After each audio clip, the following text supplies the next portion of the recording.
It's been raining here sa QC, hindi ka ba nilalamok? Uy, Q-Citizens, andyan pala kayo. Grabe ang lamok, no? Tag-ulan na kasi, kaya dumadami na naman sila. Ingat, Q-Citizens, baka mamaya, lamok na may dengue na ang kumagat sa'yo. Pero ano nga ba ang dengue at paano makakaiwas dito? Ang dengue ay isang impeksyon, sanhi ng isang virus.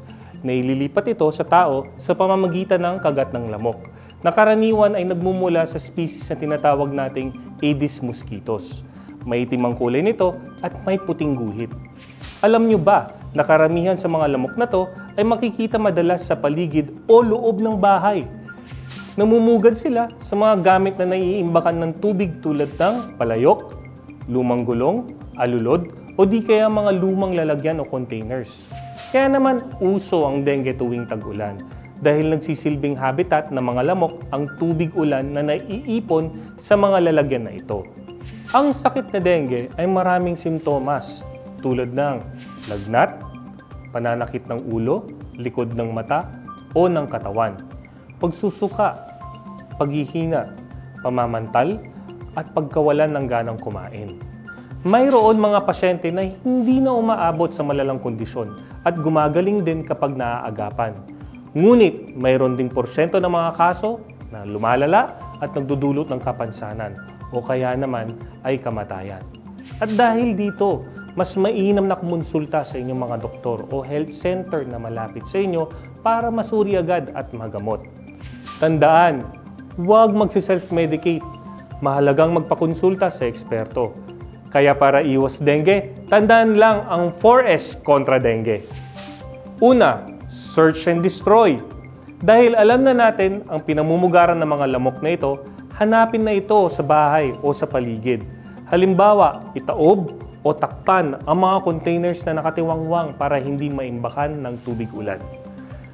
Kung walang pamamahayan ng mga lamok, may iiwasan natin ang pagdami nito. Pangalawa, secure self-protection. Mas higit na aktibo ang mga lamok na nagdudulot ng dengue 2 oras bago ang pagsikat ng araw at paglubog ng araw. Kaya Q-Citizens, mas mainam na magsuot ng mga damit na may mahahabang manggas, pantalon o pajama at gumamit ng mga mosquito emollients para iwas kagat ng lamok. Sa bahay man, eskwelahan, trabaho o komunidad. Pangatlo, seek early consultation. Ika nga, ask the licensed expert. Kapag mayroong simptomas, agad magpasuri sa doktor para maiwasan ang komplikasyon at hindi na lumala ang kondisyon. At panghuli, support fogging and spraying. Tuwing may natatalang kaso sa ating komunidad, agad na nagkakaroon ng intervention program ang Lungsod Quezon para mapatay ang mga adult na lamok o di kaya yung mga kitikiti sa pamamagitan ng spraying, fogging, and ovilarvae trapping. Mahalaga ang suporta nyo dito, Q-Citizens. Importante na nai-report agad sakaling may kaso ng dengue sa inyong lugar para malaman ng ating mga health workers at maaksyonan agad. Laging tatandaan, prevention is better than cure. Ang buwan ng Hunyo ay Dengue Awareness Month, pero buong taon nananalasa ang dengue. Sumuporta at makialam sa ating programa. Ako po, si Dr. Biboy Mulano, Medical Officer ng Quezon City Health Department na nagsasabing, kumilos kontra lamok para dengue ay tepok. Muli, ingat Q-Citizens para sa Healthy QC.